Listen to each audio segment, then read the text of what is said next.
Hi there, I'm Jenny with Roots and Wings Furniture. Today I'm going to show you my favorite way to refinish furniture.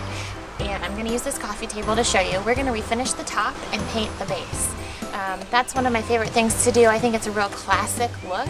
Also, the wood top gives you a little more durability than just paint, and you can refinish the wood and really appreciate the beauty of the piece of wood that you have. So that's what we're going to work on today. I am working outside. With sanding, you want to make sure you have proper ventilation, so I like to do it outside if at all possible. Always be careful if you are sanding something old that's painted, you might have some lead paint. So just take the proper precautions, wear a mask, get the dust out of there as much as you can, and we're going to get started. I'm going to use a pad sander. This is what I like to use. It's just a quarter pad sander, and some people like orbital sanders. Don't think that you can do this by hand. I've tried that, and it will take you a long time. So we're gonna go ahead and use some power tools here and go ahead and get started. This is 80 grit sandpaper is what I'm gonna start with. Depending on the kind of wood you have, you can go 80 and then usually work your way up 120, 220.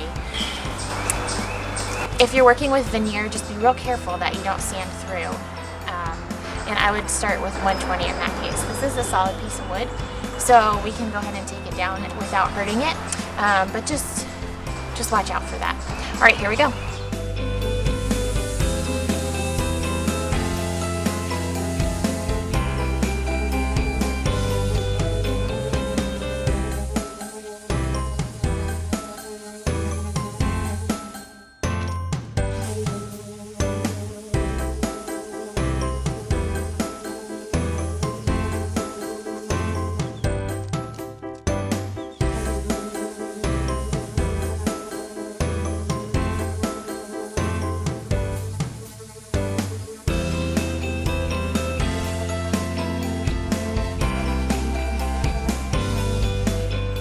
All right, once you get down to the raw wood with the 80 grit sandpaper, I'm going to switch it up to 120. This is not as heavy of a grit, so it's going to smooth out the wood in any places, and then get any other places that there might be a little bit of stain left. Always make sure you're sanding along the grain. You always sand with the grain, otherwise it'll show scratches in the finished product. So this grain is this way, I'm always sanding in this direction.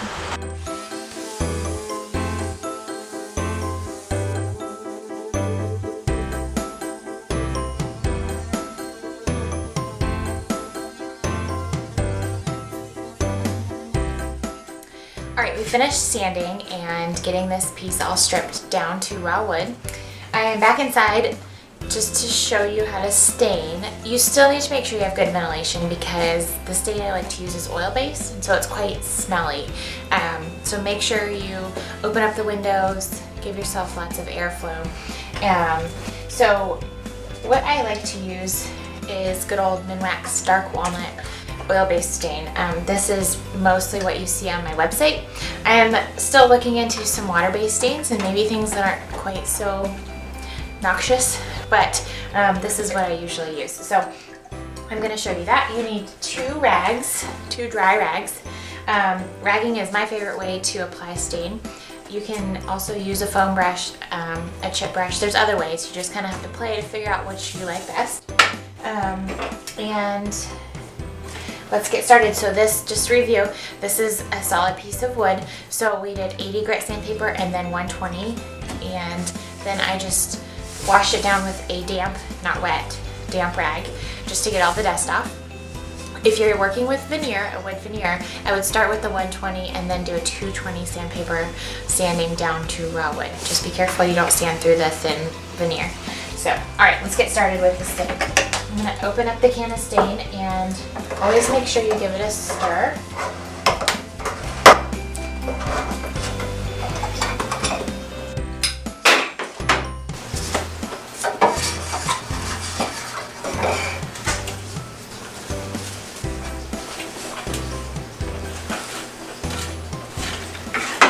And then I just like to dip my rag in and get started. You can see it's just a really rich, nice color.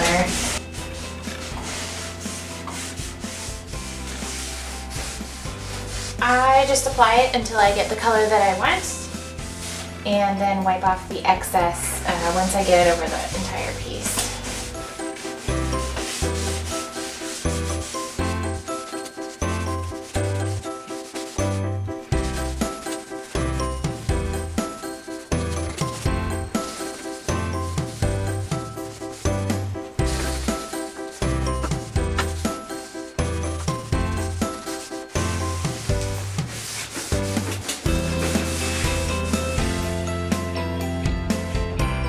The longer you let the stain sit, the darker it will get. I usually find that one coat is dark enough, but that's up to you, personal preference on what color you want. So once you're happy with the color, I usually wipe it off right away. Sometimes maybe give it 5 minutes, and then just go back over it with your clean rag and get off any excess.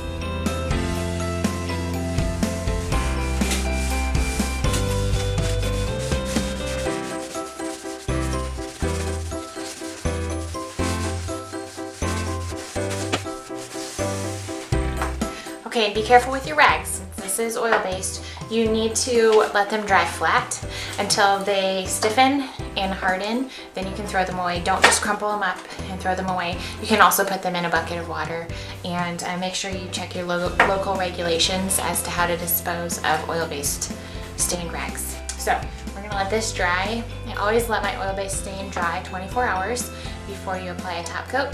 So you just let it sit and leave it alone, and we'll be back tomorrow for our clear coat. All right, our tabletop has been drying overnight, so the stain is dry and all soaked in. So we're gonna start applying our top coat now. My favorite top coat to use is Finishes High Performance. On this table, I'm gonna use the flat finish. Kind of think about the style of your piece, really shiny. Finishes tend to be a little bit more formal and classy, fancy, and then the flatter finishes go a little bit more with the farmhouse look. So I usually use a flat or a satin finish, and I always, every time you use it, stir up your can, don't shake. If you shake it, you'll get air bubbles and it will show up in your finish. So I always stir my can. The finish on here is a little bit milky, but it will dry clear, so don't worry about that. And then use a nice brush. This is a Purdy brush, and the trick to applying a top coat is to apply it and leave it alone. The tendency is to go over it a whole bunch of times, but really I'm going to apply a pretty heavy coat, go over it probably once overall, and then we just let it dry.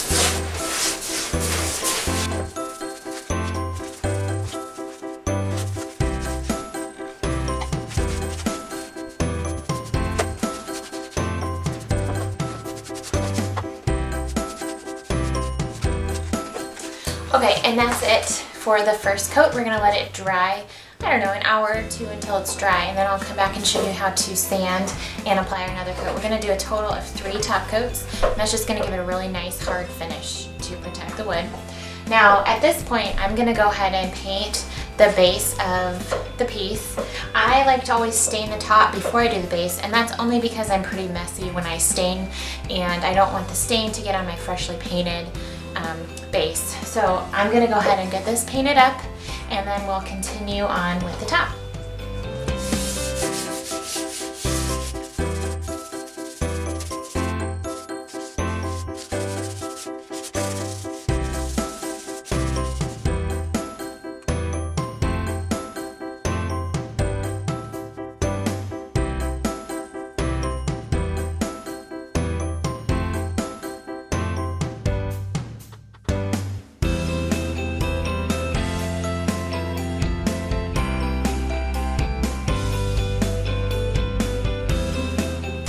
Alright, the first coat of poly has dried on the top of this. So when you feel it, it's going to be a little bit rough because when you're adding layers, it's going to raise the grain. So you're going to feel a little bit of roughness. Don't be alarmed, we're going to take care of it here. And what you're going to get is 400 grit sandpaper.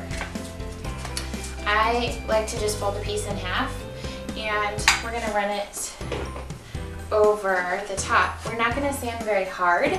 We don't want to sand through to our stain. We're just going to go with the grain, sanding the top, and this is really going to polish and smooth out any rough places.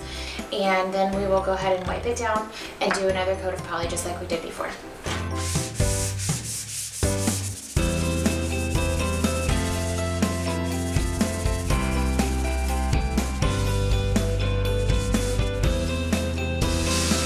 So just with that little bit of the really fine sandpaper, it's nice and smooth. I just like to wipe this down with a clean, dry rag. Just get all the dust off, and then we will do our last coat.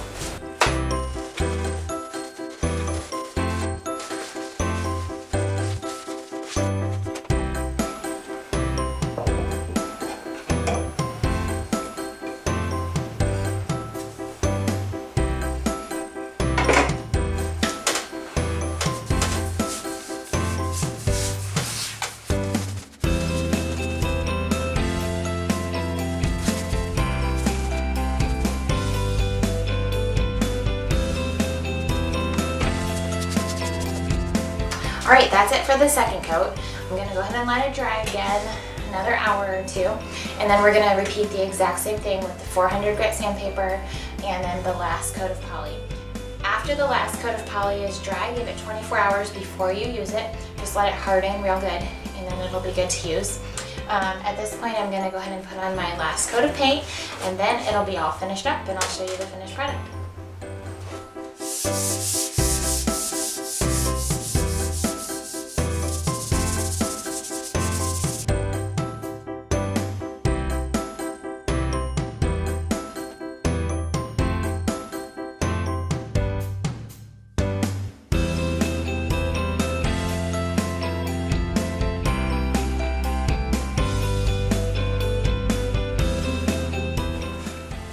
Alright, give the last coat a full 24 hours to dry before use.